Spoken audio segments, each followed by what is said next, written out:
कहाँ गए? मैं कलेक्टर साहब गए? अच्छा सतीश भैया, कोरोना काल में हम लोग 2 साल हमने गुजारे हैं, लेकिन ये परमात्मा की कृपा है हम पर कि आज बिना मास्क के हम ऐसे बैठे हैं। जो घर के अंदर यह हालत थी कि पत्नी के सामने भी मास्क लगा के बैठे थे, 2 साल के अंदर यही हालत हो गई थी, लेकिन आज परमात्मा ने हमें इतना अवसर दिया मुस्कुराने का, मस्ती का, आनंद का। तो आइए हम मस्ती करते हैं। काका जी आप भी बैठ जाइए, तो मस्ती करते हैं, आनंद करते हैं, क्योंकि परमात्मा कहते हैं कि मुस्कुराते रहिए, हंसते रहिए, क्योंकि हंसता हुआ चेहरा मंत्री जी, कैलाश जी, हंसता हुआ चेहरा जब पिता को अच्छा लगता है, और जब पिता हंसता है तो उस परम पिता को अच्छा लगता है, परम पिता को अच्छा लगता है। इसलिए हंसते रहिए, लेकिन गलत जगह मत हंसिए। कोई मर गया वहां पे,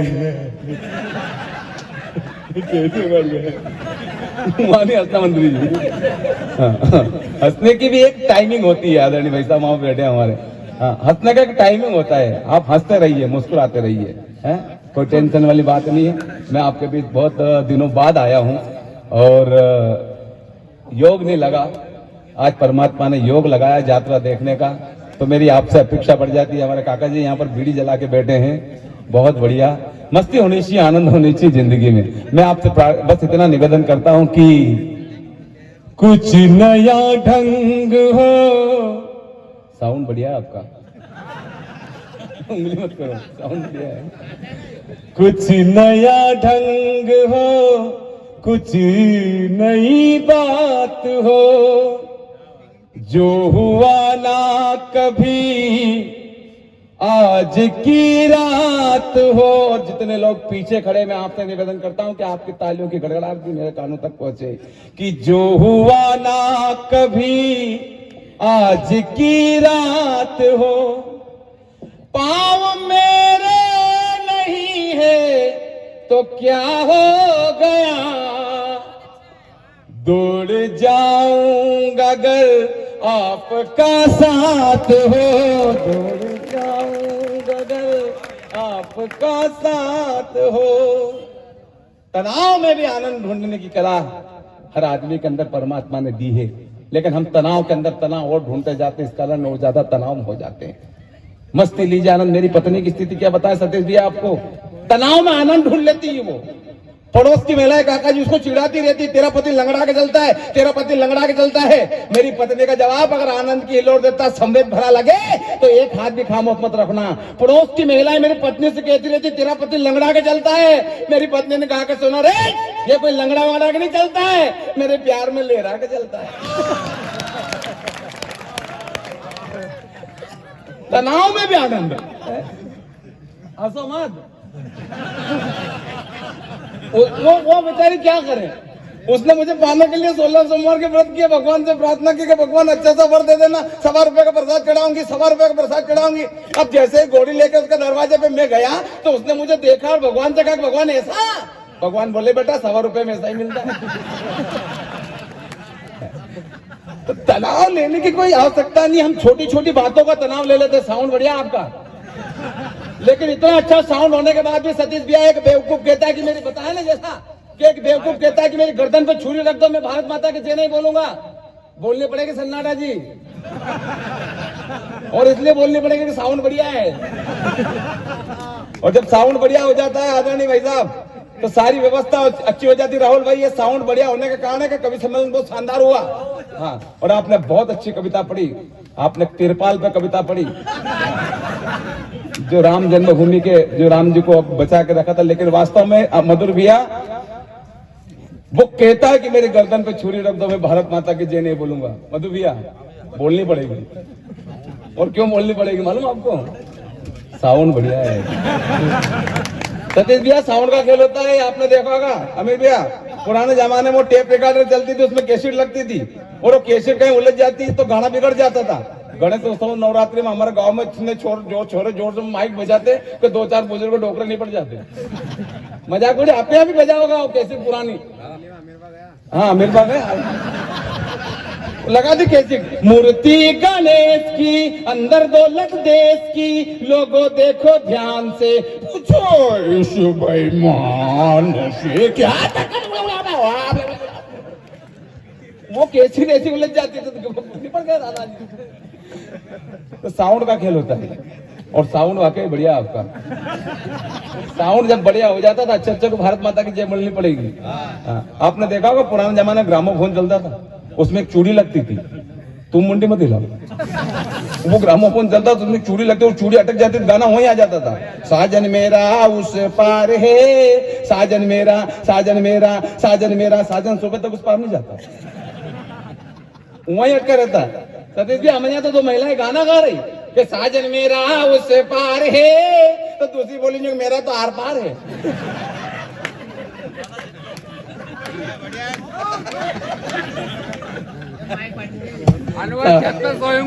चेतन ठाकुर का क्या होगा?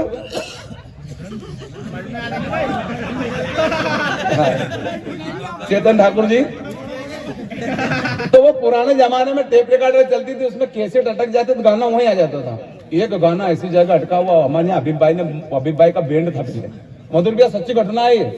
तो हबीब भाई ने क्या, सबिया जी देखो इधर, वो हबीब भाई का बैंड लगा दिया और उसमें चूड़ी फंसा दी। अब वो चूड़ी ऐसी जगह अटके कि पूरे गांव वाले ढूंढे हबीब भाई को।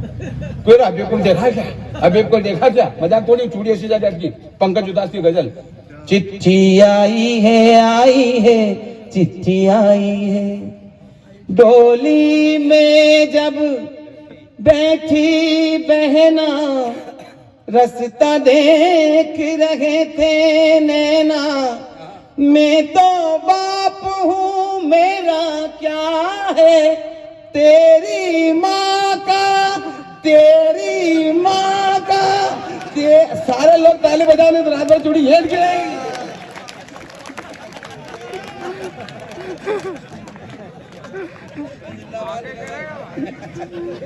क्यों रे, अमित को देखा गया?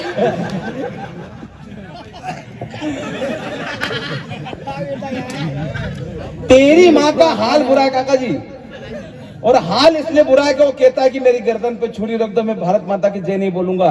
बोलनी पड़ेगी काका जी। और क्यों बोलनी पड़ेगी? जोर से बोलो, क्यों बोलनी पड़ेगी? साउंड बढ़िया है। कहता कि मेरी गर्दन पे छुरी रख दो, मैं भारत माता की जय नहीं बोला। मैंने कहा कि मत बोल, तेरे एक के भारत माता की जय ना बोलने से मेरे हिंदुस्तान को कोई फर्क पड़ने वाला नहीं है। सुबह से लेकर शाम तक 125 करोड़ भारतीय इस माटी को चुनते हैं और भारत माता की जय बोलते हैं। पूरा सदन एक बार बोले, भारत माता की। गर्दन पे छुरी रख दो, मैं भारत माता की जय नहीं बोलूंगा। अमीरता बोलनी पड़ेगी। उस बेवकूफ को मालूम नहीं माँ क्या होती है? उस बेवकूफ को मालूम नहीं है दादा, माँ क्या होती है। कविता भी सुनी जाती है। मैंने 1, 2, 3, 4 घंटे के अंदर, 3 घंटे के अंदर ये महसूस किया कि यहाँ कविता भी सुनी जाती है। क्या होती है माँ? माँ, महात्मा और परमात्मा, इन तीनों की महिमा न्यारी है, पर इन तीनों पर माँ सब पे भारी है।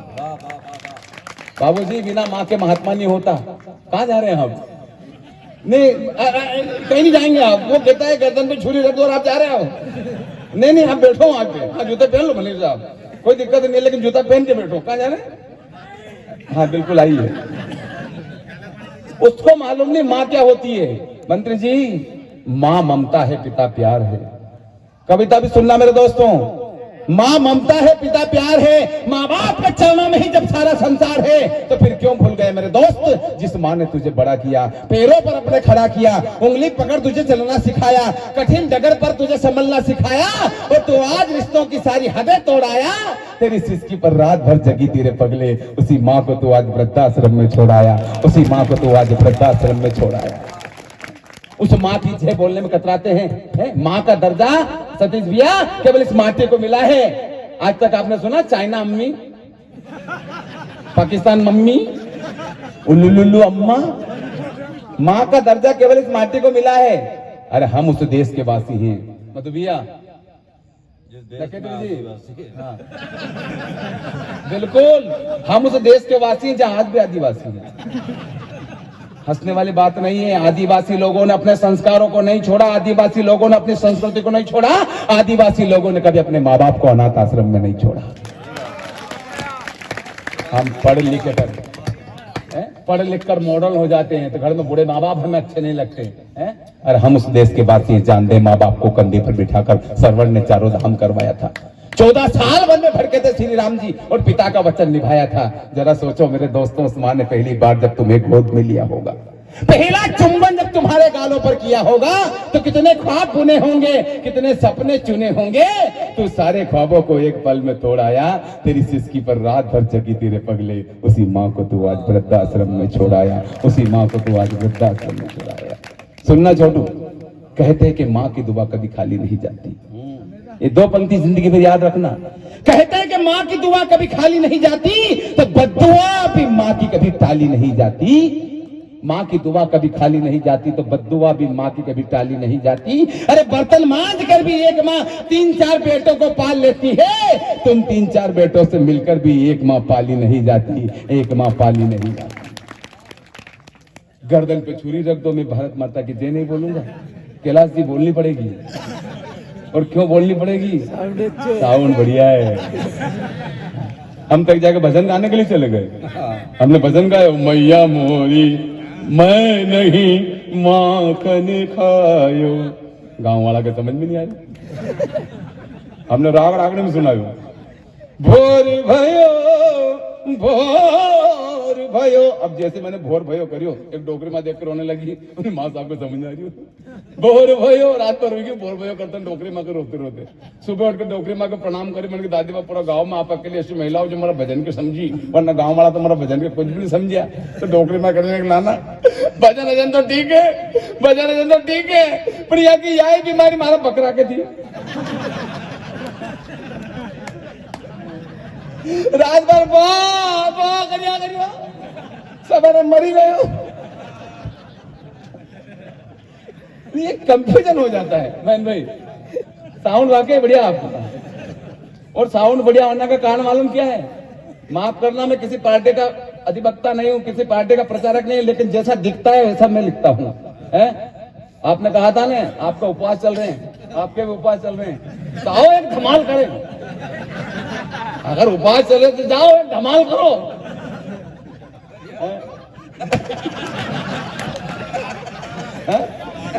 आओ एक धमाल करो। आप करो नाश्ता और आप फराव करो। रोजा तोड़ना क्यों कैसे? कारण ये है मधु भैया, कारण ये है कि साउंड बढ़िया है। और साउंड बढ़िया होने का कारण मालूम क्या है सतीश भैया? साउंड बढ़िया होने का कारण, एक एक हाथ खामोश मत रखना अगर मैंने ठीक कह दिया हो तो। साउंड बढ़िया होने का कारण ये है, नजरें मिलते ही गुंडों की कर दे जो पिटाई, बजरंग बली सा बाबा है बुलडोजर भाई, दिखता जो सीधा है भगवान को धारे तू, और जब गरजता है दुश्मन मारे तू। तेरी पलक झपकी,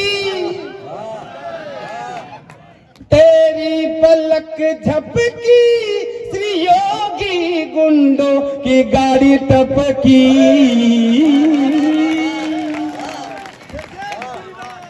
सारा जमाना है तेरे पीछे, पर तो दीवाना पीछे राम जी के।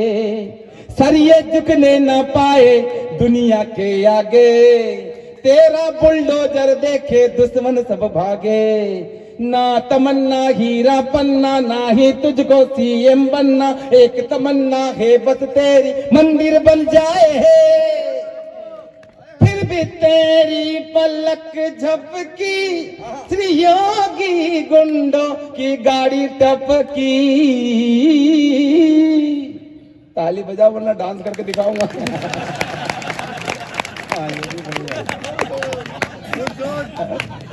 ये उसका डांस मैं आसानी से कर लूं, पुष्पा का डांस करने में जाएगा, चप्पल निकाल और चलते। सतीश जी अभी साले की शादी भी चला गया तो सालियां आ गई मेरे पास, जीजा जी भी डांस करेंगे, जीजा जी भी डांस करेंगे। मिसेज बोले काय का डांस करेंगे, 24 घंटा डांस करते रहते हैं। अच्छा टेंशन इस बात का नहीं मंत्री जी, भाई साहब हमारे जनपद अध्यक्ष बैठे हैं, जनपद अध्यक्ष जी, टेंशन इस बात का नहीं, टेंशन इस बात का मिसेस ने पूछ लिया, ये योगी जी सब स्टेशनों के नाम बदल रहे, सब शहरों के नाम बदल रहे, अगर खुदा न खास्ता चांद का नाम बदल के सांड कर दिया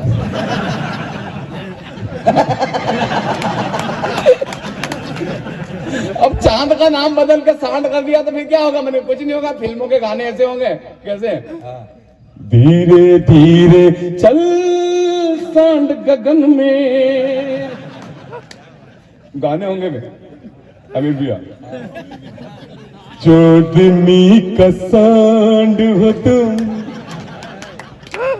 याद बेटा। अरे गाने कैसे होंगे मालूम आपको सबिया जी? तुम आए तो आए मुझे याद, ऐसे भी ताली बजा के बता कि बंदे ने कुछ काम किया है।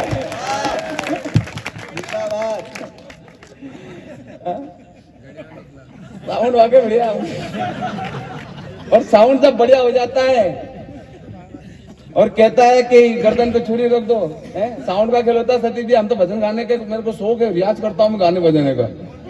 हाँ मैं गाने का रियाज करता हूँ काका जी। अब पड़ोसन का कुत्ता भौंकने लगता है, ये सच्ची घटना है। मैं हारमोनियम लेके बैठता हूँ तो वो कहता है, एकदम तो पड़ोसन को गुस्से में आकर भाभी जी इस कुत्ते को समझाइए। जब भी मैं गाने का रियाज करता हूँ भौंकने लगता है। भाभी जी बोली इसमें कुत्ते का क्या दोष, शुरुआत तो आप करते हो। वो भी यही कह रहा है। नजरें जो बदली तो नजारे बदल गए, और कस्बे का रुख बदला तो किनारे बदल गए। इसलिए मैं कह रहा हूँ कि मुस्कुराते रहिए, हंसते रहिए। जिसकी जो आदत पड़ जाती है वो छूटती नहीं है। आदत जिसकी पड़ जाती है वो छूटती नहीं है। सुनो दादा, हमारे मोहल्ले में 3 नवाब रहते हैं, तीनों की आदत पड़ गई हर बात के पीछे तकिया कलाम लगाने की। तकिया कलाम का अर्थ होता है एक ही शब्द रिपीट करना बात के पीछे। जैसे अपन बोलते हैं कि मतलब हम का जाम खड़ा जतरा गया, हमने सभ्या जी की देखी, हमने सभ्या जी की सुनी, मतलब हमने ये किया, मतलब हमने किया, ये तकिया कलाम लगाता है। तो पहले वाले नवाब कहीं भी जाते तो बोलते जूते खा के, किसी की शादी में चलेगा तो जूते खा के। अगर मैं अकेले शादी कर ली जूते खा के, दुल्हन तो अच्छी हुई जूते खा के, हमें नहीं बुलाया जूते खा के। मधु भैया ये आदत अगर अपनी पड़ जाए। अब आपके बीच में नरेंद्र नखेत्री जा रहे हैं जूते खा के। दादा हाजा के हवलदार आ रहे हैं जूते खा के। सबिया जी तो दूसरे वाले नवाब की आदत पड़ी थी आपकी दुआ से। कहीं भी जाते तो बोलते आपकी दुआ से। एक बार उनके चाचा जी निपट गए, लोग घर पे बैठने आए, बोले चाचा जी को क्या हुआ था? अब आप कुछ मत पूछो, आपकी दुआ से।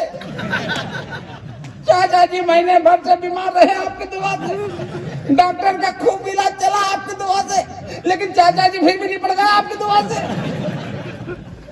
सतीश भैया तीसरे वाले नवाब की आदत पड़ी थी, सबिया जी तीसरे वाले नवाब की आदत पड़ी थी आपके मुंह में।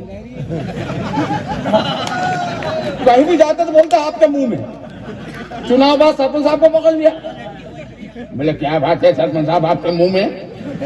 चुनाव पहले तो बड़े बड़े वादे करते थे आपके मुंह में, ये करवा देंगे आपके मुंह में, वो करवा देंगे आपके मुंह में, अब खरंजा उखड़ रहा आपके मुंह में, ये गटर बदबू मार रही है आपके मुंह में। तो होता क्या है, एक दिन चोरी हो जाती है। दादा जाओ मत, आप कहाँ जा रहे हो? अरे बेटो बेटो माला बाद में पहले लांगा, बेटो बेटो बेटो माला बाद में पहले लांगा दादा अपन। हाँ माला अर्पण के काम मैं कह रहा था। एक दिन चोरी हो जाती है। किन के यहाँ चोरी हो जाती है? जो आपकी दुआ से बोलने वाले उनके यहाँ चोरी हो जाती है। सुबह सुबह दरवाजा खटखटा, जूते खा के। दृश्य देखना, सुबह सुबह दरवाजा खटखटा, अमा मियाँ घर पे हो जूते खा के? हमें कौन है आपकी दुआ से? हमें हाँ है जूते खा के। बोले दरवाजा खोला आपकी दुआ से, वो जैसे अंदर आए सारा सामान बिखरा पड़ा। अमा क्या हाल बना रखा है जूते खा के? आवाज पे पीटो आपकी दुआ से। रात को चोर घुस गए आपकी दुआ से, तिजोरी में से माल निकाला आपकी दुआ से, मेरे तकिए के नीचे से चाबी निकाली आपकी दुआ से, और मैं बोला तो मुझे पटक पटक के मारा आपकी दुआ से। हमें घबराते क्यों जूते खा के? अभी थाने चलते रिपोर्ट लिखवाते जूते खा के। तो रिपोर्ट लिखवाने के लिए थाने में जाते हैं तो रास्ते में उनको मिल जाते, कौन? आपके मुंह में वो मिल जाती है। सुबह सुबह कहाँ जा रहे हो आपके मुंह में? हाँ कुछ मत पूछो, जूते खा के चोरी हो गई, जूते खा के। हम घबराते हो क्यों आपके मुंह में? अभी रिपोर्ट लिखवा दे आपके मुंह में। वो रिपोर्ट लिखवाने के लिए थाने में जाते हैं तो टीआई साहब ऐसे बैठे, सबसे पहले पर चले जाते जूते खा के बोले, जूते खा के बोले। टीआई साहब बोले सलाम वालेकुम, नाम साहब सुबह सुबह कैसे आना हुआ? हमें क्या हाल बना रखा है जूते खा के। चोर सरेआम घूम रहे जूते खा के, रोजाना चोरी हो रही जूते खा के, और आप यहाँ बैठे हो जूते खा के। टीआई साहब का दिमाग खराब, बच्चे बच्चे बात कर, तमीज बात करने का। अब जैसे उनको हटाया तो वो आ गया, कौन? आपके मुंह में। हाँ आप बोलो ना साहब, बदतमीजी बात करने तमीज नहीं इनको। आपको मुंह मिला जूते खा लगा रखा, तमीज नहीं है। अब वो आए, स्टार्ट हुए, क्या हुआ बताओ? अमा हमसे पूछते हो आपके मुंह में क्या हो गया? आपके मुंह में रात को चोर घुस गए आपके मुंह में, सारा सामान लेके भग गए आपके मुंह में। लेकिन एक बात जरूर है, आपके मुंह में चोर भग के कहां जाएगा? आपके मुंह में। चोर को एक दिन पकड़ लेंगे आपके मुंह में, और इतने जूते मारेंगे आपके मुंह में, इतने जूते मारेंगे आपके मुंह में कि दांत में रहेगा आपके मुंह में। जिसकी जो आदत पड़ जाती है वो छूटती नहीं है। सबिया जी यहाँ देशभक्ति की बातें करती है और कहता कि मेरी गर्दन पे छुरी रख दो, मैं भारत माता की जय नहीं बोलूंगा। काका जी बोलनी पड़ेगी, क्योंकि साउंड वाकई बढ़िया है। और साउंड बढ़िया होने का कारण क्या है मालूम आपको? एक कारण ये भी है, एक मोदी एक योगी, दोनों ने देश को चाहा, अंतर क्या दोनों की चाह में बोलो। अगर मैंने चार ठीक बता दिया तो फिर कोताही मत बरतना तालियों की। अंतर क्या दोनों की चाह में बोलो, एक कर्म दीवाना एक धर्म दीवाना, एक कर्म दीवाना एक धर्म दीवाना, एक मोदी एक योगी। मोदी है शंकर के जैसे, योगी है बजरंगी।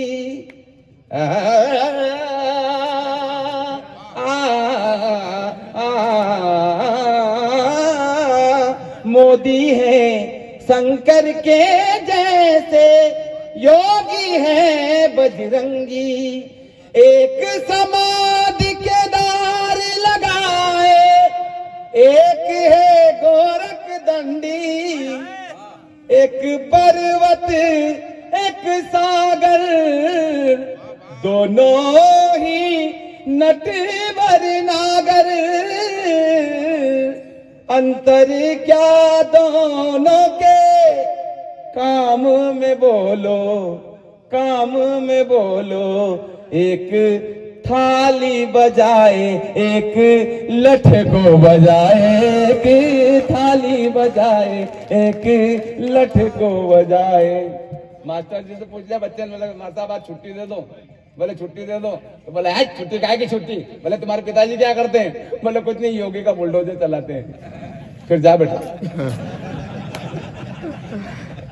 ये बुलडोजर बाबा है। और साउंड बढ़िया होने का कारण ये है कि आप लोग हैं, आप लोगों ने साउंड को बढ़िया किया है। और आपसे मेरा निवेदन है कि साउंड को और बढ़िया कर देना, ताकि कोई कल से ये ना कहे कि मेरी गर्दन पे छुरी रख दो, मैं भारत माता की जय नहीं बोलूंगा। नहीं वो तो आएगा, वो आएगा। उसका कारण ये है कि चर्चा चली थी देश के अंदर, धारा 370 अगर हटी तो कोई तिरंगा उठाने वाला नहीं बचेगा। कश्मीर के अंदर कहा गया था, महबूबा मुफ्ती ने कहा था, आपने नहीं कहा था सबिया जी? कहा था कि मेरी गर्दन पर छुरी रख दो। वो क्या कहा था उसने? कोई तिरंगा उठाने वाला नहीं मिलेगा धारा 370 हटी तो। मेरे नौजवान साथियों, आपने देखा होगा टीवी के अंदर 6-7 महीने पहले, 8 महीने पहले युद्ध प्रारंभ हुआ था रूस और यूक्रेन का। टीवी के अंदर आपने देखा होगा, न्यूज के अंदर सारे चैनलों में समाचार था। उस समय यह कह दिया था रूस के राष्ट्रपति पुतिन ने और यूक्रेन के राष्ट्रपति जेलेंस्की ने स्पष्ट शब्दों में कि जिस बिल्डिंग पर तिरंगा हो, जिस वाहन पर तिरंगा हो और जिसके हाथ में तिरंगा हो, उसकी तरफ नजर उठाकर भी मत देख लेना। इजराइल, अमेरिका और भारत तीनों की एक जैसी ताकत हो गई है अब। और ये एक जैसी ताकत होने का कारण मालूम क्या है अमीर भैया? क्या है? सावन बढ़िया है।